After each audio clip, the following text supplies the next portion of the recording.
Please అండి, బావగారు ముందు ఫస్ట్ టైం మాడుతున్నాను, చాలా భయంగా ఉంది, ప్లీజ్. థ్యాంక్ యూ అండి, ఈరోజు అందరు వచ్చారు మా ఈవెంట్కి, థ్యాంక్ యూ సో మచ్. నాకు ఈరోజు జనతా గ్యారేజ్ నుంచి ఒక డైలాగ్ చెప్పాలని ఉందండి. ఫర్ అ చేంజ్, ఆ బలహీనుడి వెనకాల ఒక బలం ఉంది అని. నాకు ఈ మాట ఊరికే చెప్పట్లేదండి నేను.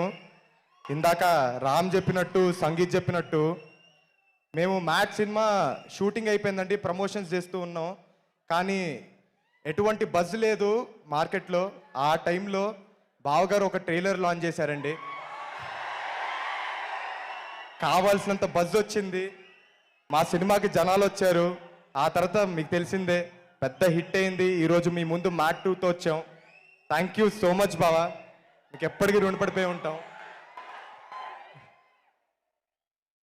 అలానే బావగారు సినిమా చూసిన తర్వాత నాకు ఒక మాట చెప్పారండి, ఈసారి ఈజ్ బాగా పెరిగిందిరా నీలో యాక్టింగ్లో అని. థ్యాంక్ యూ సో మచ్ బావా. ఆ ఈజ్కి కారణం మా డైరెక్టరే బావా. ఎందుకంటే ఆయన ఎప్పుడు డైరెక్టర్గా లేరు సెట్ పైన, ఒక ఫ్రెండ్గా, ఒక మెంటర్గా ఉన్నారు.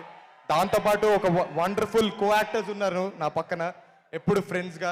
విష్ణు మామ కావచ్చు, యాంటోనీ కావచ్చు, కార్తికేయ కావచ్చు, లడ్డు విష్ణువే అండి.